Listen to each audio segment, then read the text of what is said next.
maybe this is okay for web browsers in some time, but there's kind of unique issues for mobile operating systems. Let the technology kind of sort itself out. We'll need to provide a user with an option to include a latent disclosure and content captured by the device. It is going to dissuade wrongdoers from using AI to impersonate others without their consent.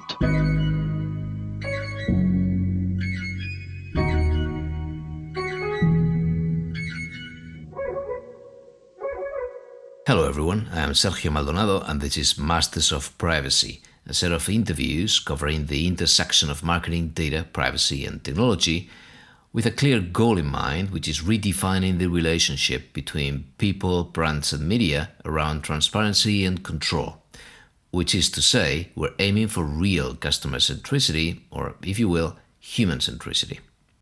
We regularly talk to DPOs, CMOs, CDOs and whoever else we find interesting and able to share valuable insights.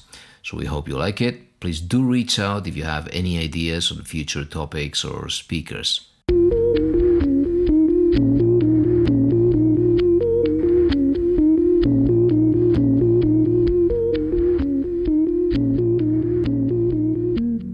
Okay, California has enacted a sweeping wave of new privacy and AI laws in the past few days.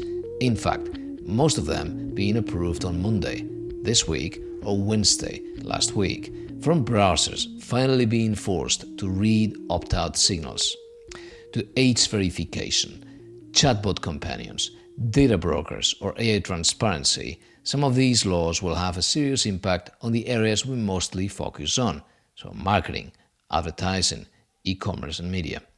And we have discussed these laws with John Pavolosky, joining us again after a few months. John is a partner at Stoel Rives in San Francisco. He is co-lead of the firm's technology industry group and focuses his practice on data privacy, information security, and complex technology transactions. He has also been chair of the intellectual property section of the California Lawyers Association. John has taught technology transactions law at the UC Davis School of Law and comparative privacy law at the Santa Clara University School of Law.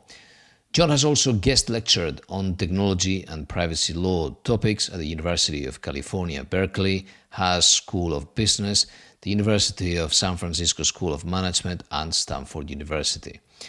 Let's go through all of these new laws and see what they mean, what they were meant to be at some point, or the direction in which they are pointing, again, with John Pavolosky.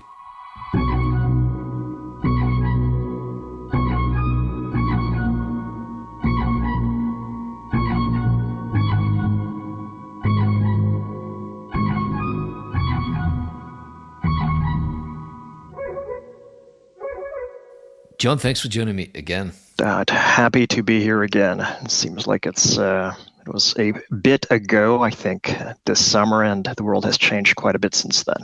Yes, and only in the past few weeks, so many things. So we totally need to catch up, and I'm so lost with so much happening. And I wanted to ask you, if we break it down into two camps, even though there's a bit of an overlap, there's the privacy camp and there's the AI camp, if I could make that distinction. And so on the privacy camp, we've got the opt-out signal, and there's plenty of enforcement and joint actions announced with other states. And so where are we with this new requirement, please? So the bill that got signed recently is AB 566 by Assemblyperson Lowenthal. It reworks AB 3048, which was presented to the governor last year and vetoed. And in contrast to AB 566, that bill encompassed both web browsers and mobile browsers, or mobile operating systems. And in his veto message, as I recall last year, Governor Newsom said, maybe this is okay for web browsers in some time, but there's kind of unique issues for mobile operating systems, and let the technology kind of sort itself out. And so what tends to happen, at least that seems to be the trend in the last few years, is that where bills get vetoed, there's enough kind of breadcrumbs left in the veto message to give people an idea of what a new bill might look like that has a better chance of being signed. And so that's what happened here. So the requirement to implement this, if you're developing a web browser, this takes effect January 1 of 2027. Typically, or the default in California is that if a bill gets signed, it goes into effect January 1 of the next year, so January 1 of 2026. This one delays it by a year. So we'll see what happens here, but taking a step back in terms of enforcement now, yes, the California Privacy Protection Agency, is looking at and determining whether or not opt-out signals are being recognized and honored. And if somebody goes to a website and presses or selects and do not share or sell my personal information, does that actually happen? And the reality is that there are tools out there where even I could very quickly check if I press do not sell or share. I should be able to go to the website and not find any advertising cookies at that point. Okay. This will be a game changer, I understand, because we already had the global privacy control and so on. But in the end, if only Brave and DuckDuckGo and Firefox implemented it, and not even Apple on Safari would support it, or of course Chrome, then it was meaningless. Well, it will be that. I mean, the other thing here is as you have, and I'm going to double check my notes to make sure I present this correctly, that there's language in AB 566, unsurprisingly, that the California Privacy Protection Agency may, I would probably read that as will, adopt regulations as necessary to implement and administer this section. And so we know what that process looks like. We know generally how long that process takes. So yes, this is going to be required as of January 1 in 2027, but what it exactly will look like is TBD. Okay. And so if a company has concerns about this, there will be another bite at the apple. Okay. Thank you. Okay, good. So then there was something else that called my attention. Perhaps it's not even the next one in the list if you look at impact, but it just called my attention is this idea about age, because it's just spreading fast. In Europe, it's happening because of the DSA, the UK, Online Safety Act, Texas. I don't know if you've had a chance to look at that one. I understand it's called Digital Age Assurance Act. That's what I can see in my notes. And what I heard is that when minors get their phones, we would look at minimizing how much data we collect about them in order to know that they are of a certain age by requiring their parents to confirm their date of birth, for example, or their age group, instead of gathering data from them. Or I'm a bit lost. Do you know anything about that one? I have been tracking, I guess, no pun or maybe pun intended, that one loosely. As a general proposition, I mean, if a bill or a law would provide that the parents have to enter that information, I can assure you that the parents will not enter that information. It's just how it works. So I'd be happy to come back on this one, provide a little more detail. California is not, other states, have been considering this and, pursuing laws to address this. Yeah. Everyone is looking for that holy grail to understand without getting too much, without collecting additional data to know whether someone is of a certain age so they can access certain content. and also so that they can even agree to sharing their data, because in Europe we've got a mess with every country having their own age. Even with under the GDPR, Germany is 16, Spain 14, France 15, 13 in Sweden. It's a big mess. So it's all very complicated. Exactly. All right. So moving on to AI. I'll make one more comment about privacy, just two other Yeah. bills of note. One is SB 361. So that unsurprisingly passed, and that requires additional disclosures to be made by data brokers, including whether or not they collect consumer login or account information, various government identification numbers, citizenship data. It's a long list of additional disclosures, and data brokers that are reporting, and most are reporting, already know the process, and it's basically kind of check the box. So that should be simple enough.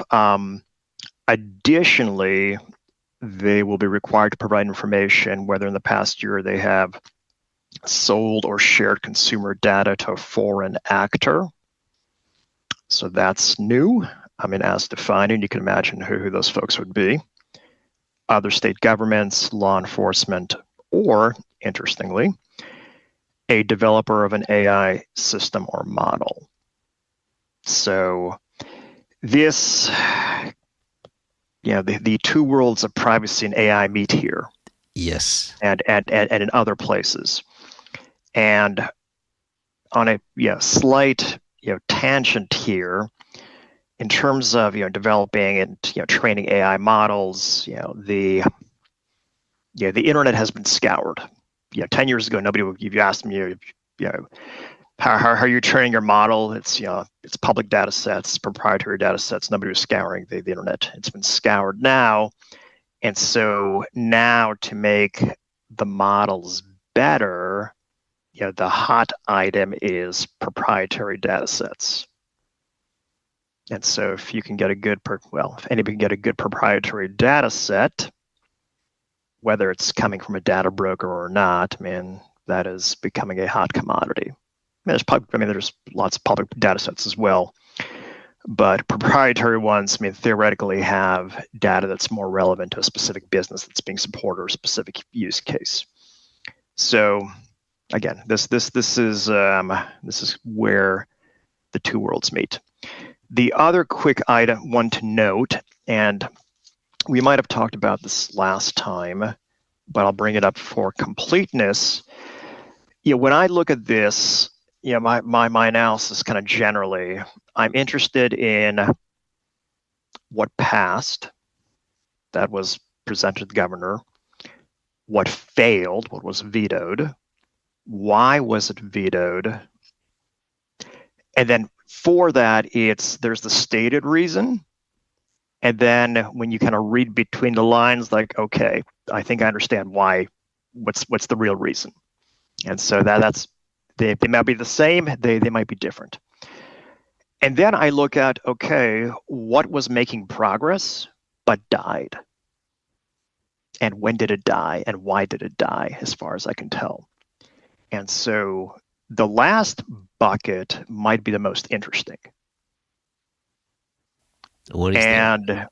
Exactly, you think about it. If somebody's writing about something, it's almost, if not more interesting, what is not said than what is said.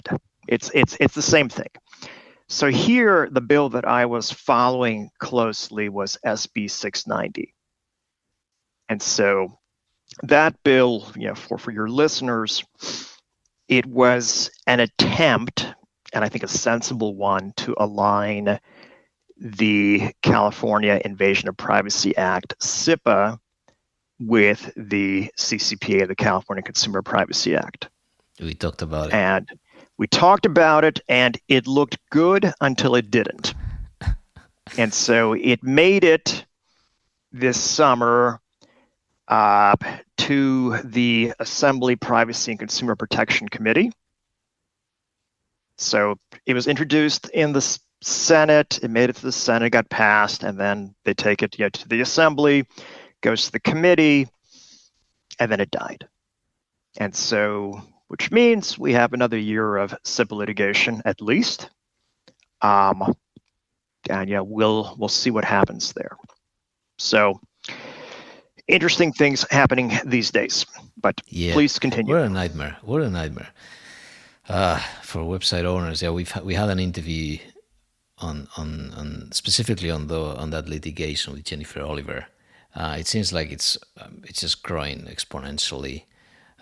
Very worrying. Okay, so then moving to AI and some of these things, yes, will be on the overlap. There's been the AI Transparency Act, and I understand probably bigger.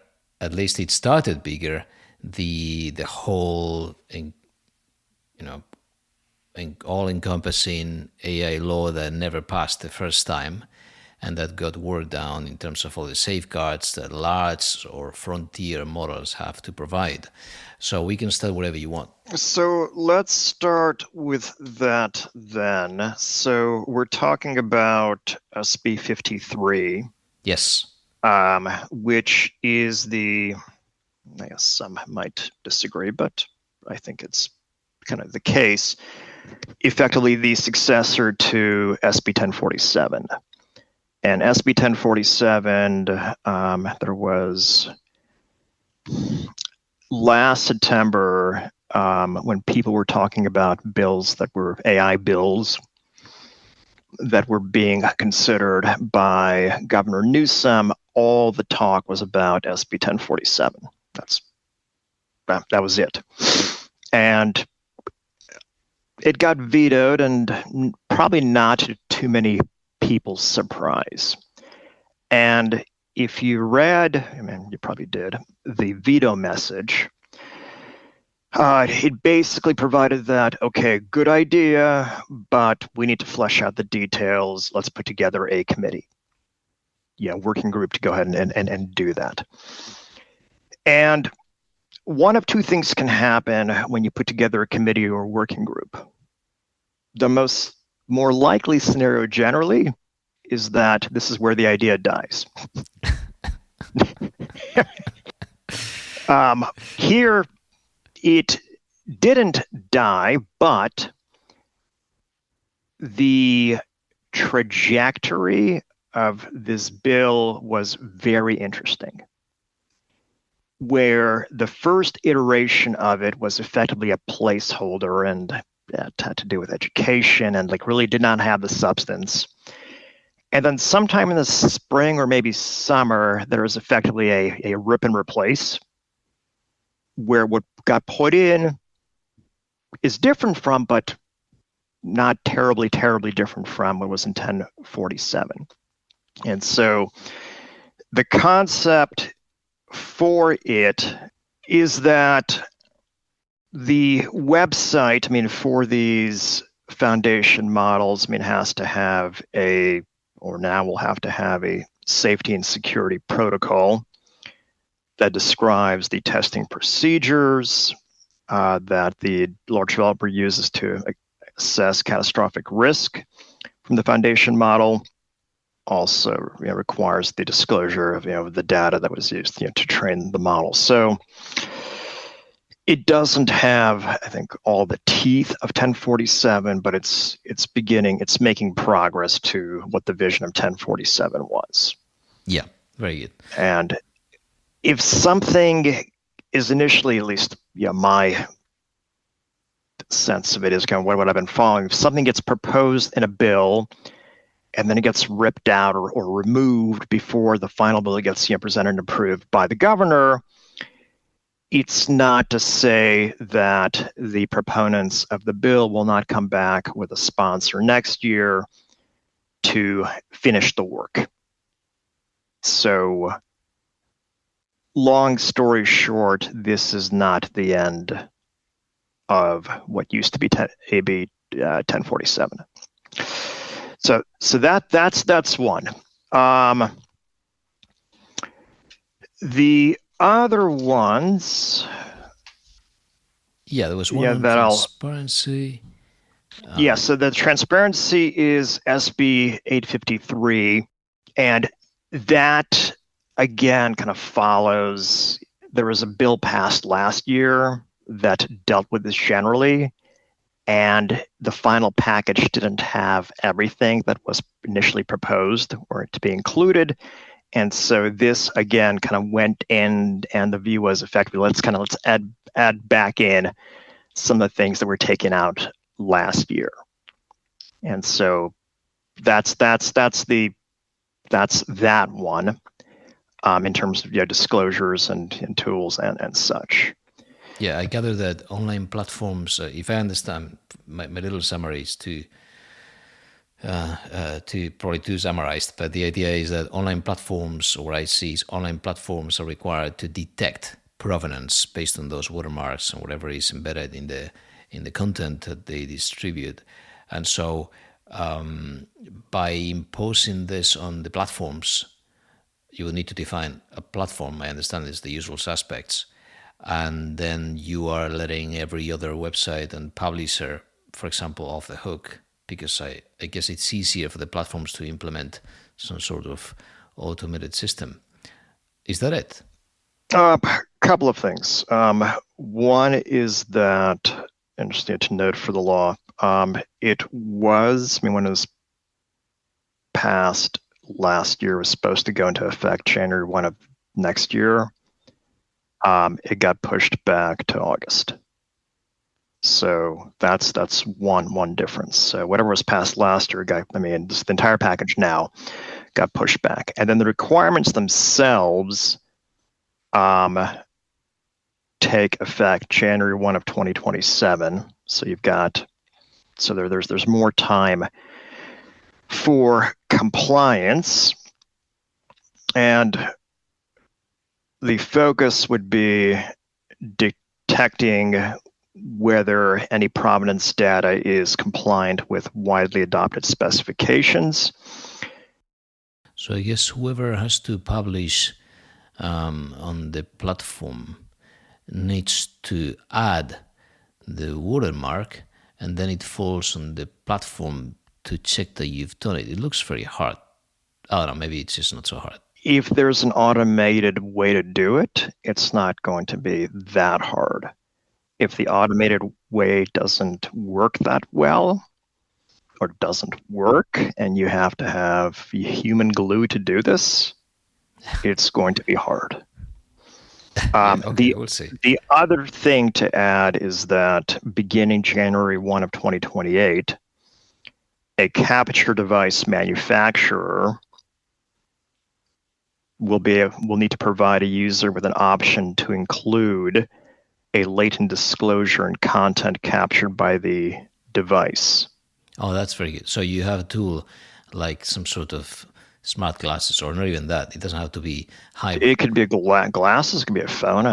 Anything that captures, you have to be able to provide. Yeah, you have to provide that capability. So there's another one here which sounds like quite impactful, which is SB 243, companion chatbots. This is all the rage.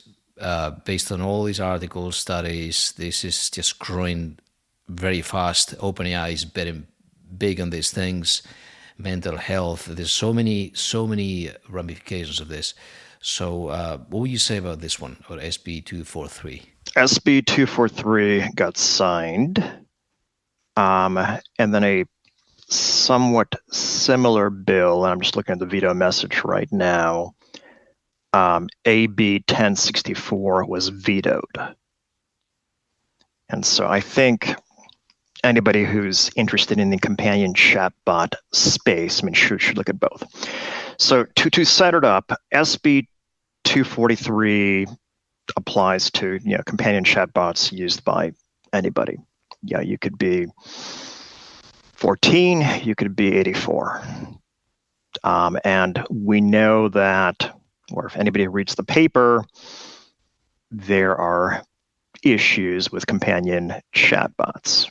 And yeah, if you kind of want to go back in time, I guess probably maybe one of the first interactions, and I guess probably pun intended for that as well. For that is if anybody had seen the movie Her, which is a fabulous movie with Spike Jonze. Joaquin Phoenix and Scarlett Johansson. I think Samantha was, and the chatbot there, and that was maybe 2012, 2013, and people were like, when that's never going to happen, or that's not going to happen anytime too soon. And fast forward 2025, and here we are. Yeah, then some old man tried to use Scarlett Johansson's voice for that initial application. He got sued. There was that voice. You be careful of that. But there's a great line from that movie where he's talking to her, and and her means they're having this. She's the companion chatbot, effectively, and becoming somewhat, I guess, romantically attached to the chatbot, which basically it's an operating system, or I guess these days you're an app. And he asks her, like, how many other people are you having these conversations with right now? And she's like, 8,000, some number. Which, I remember, yeah. Which is, it's the reality here. But be it as it may, I mean, it's hard to not read a paper. I get this Wall Street Journal, and every Friday, Saturday, or more often, somebody was using a chatbot, and the chatbot was encouraging, delusional behavior, and things did not end well.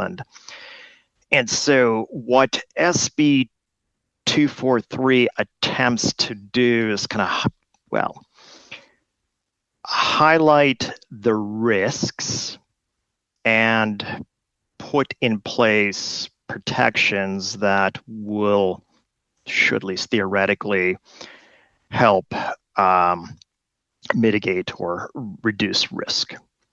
And so as an example, again, kind of looking at the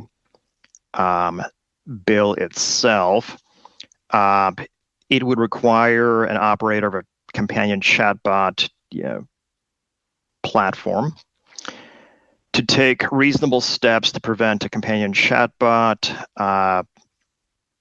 from providing rewards to a user at unpredictable intervals or after an inconsistent number of actions, or from encouraging increased engagement, usage, or response rates. I would prevent it from engaging with the user unless the operator has implemented a protocol for addressing suicidal ideation, suicide, or self-harm, publish details of the protocol. And so the way I view this, and then there's going to be an annual report, practically this is a first step. So for your listeners, this is not the finished product. But it's a first step, and it's a step that I'm sure was behind the scenes probably fairly heavily negotiated. And this is kind of where the chips fell now. If you look at the bill that was vetoed, AB 1064, that focuses on, or it would effectively prohibit a companion chatbot to be made available to users under 18 unless that chatbot was not foreseeably capable of doing certain not so good things. Yeah. So hard. And so that's a different approach. And so in the message that Governor Newsom put out, the veto message, basically said, look, we have SB 243. It effectively is a first step. It's not the end of the story. And to agree to, for me to sign this, which is effectively a blanket restriction, and I think is something that I'm not prepared to do. Now, I'm sure there were conversations behind the scenes that they said, look, you've got 243, let's not push it. It's possible to write, theoretically, a bill or maybe even a contract or whatever where you set requirements at such a level that you know that the implementation of a technology, it's unlikely that it's going to see the light of day. Yep. Okay. So just to finish, there's a couple of new laws as well, and they are sort of at the crossroads because they affect social media. I don't know if you've had a chance. I mean, this is, again, there's so much. I'm already surprised that you could have a look at so many things. But these are these two. One of them is called the AB 56 Social Media Warning Law about, social media being less addictive. I don't know how that's going to work. And there's another one, which is AB 656, and that's called the Social Media Account Delete Button. No, that's what it is about. So the latter is it's only going to affect the very large platforms with generating over $100 million in gross revenues per year. So they can delete the account. People can delete their account easily. It seems like they're probably using dark patterns now or making it harder. And then the other one, again, the one that I started with, is about telling people they've been connected for too long, I guess, like phones do. I don't know. Any thoughts about any of those two?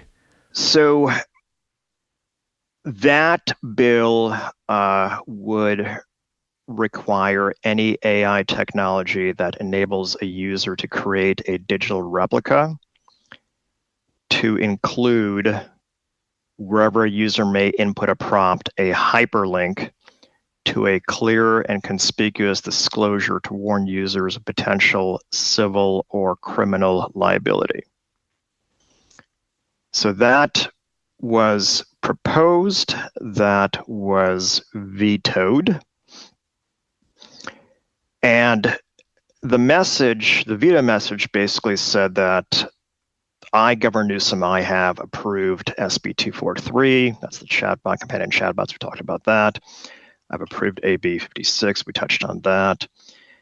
And the question then is, okay, if I provide another warning, what is that necessarily going to accomplish? Is it going to dissuade wrongdoers from using AI to impersonate others without their consent? That, to me, again, when I read it, this is the kind of argument that would be made if a technology provider did not want that warning to be provided because it's either technically difficult or provides for a bad user experience. So as opposed to, if you think about if the warning had some chance of dissuading bad activity, then why not include it? But obviously it did not make it. So happy to follow up further, certainly on AB 56, in terms of the details there. Yeah, fantastic. Yeah, and the other one I think is, it's just that it's a delete button. So we'll see. Yeah. We cannot use dark pattern. It's connected with, I assume, unfair and deceptive practices that have been applied to dark patterns, and everything is sort of connected in there in the sense of yes. All right. Well, John, thanks again. Thank you very much. This was a lot of things. This was a lot. I have one more to add to our discussion today. I took a quick look at what was happening on the federal side. The short answer is nothing because we're in a government shutdown. But before that, there was a bill introduced, HR 5388. It was introduced in September, so last month, and it is titled the American Artificial Intelligence Leadership and Uniformity Act. And you can almost imagine by that title what it includes. So we talked about earlier this year, I guess it was in June or so, this summer, potential moratorium on AI enforcement of AI laws, kind of at the state level that would have any kind of negative kind of commercial impact on the uptake of AI. And so that died. I mean, that was not passed. This introduces a 5-year moratorium. So this, it's back, as the expression goes. Is this going to go anywhere? Well, right now, no. I mean, the government's shut down. Is it going to go anywhere before the end of the current the session? I doubt it. So it's another attempt, and certainly kind of for your listeners, just to let folks know that the effort to potentially put in place a moratorium on these state AI laws and their enforcement, that effort has not ended yet. So okay, so everything that we're seeing in California could go down the drain if any of these things succeeds. If it succeeds, but the likelihood of it succeeding is like the likelihood of 50 inches of rain in California in a given year. It doesn't happen. Good. John, thanks again. Thank you very much. My pleasure.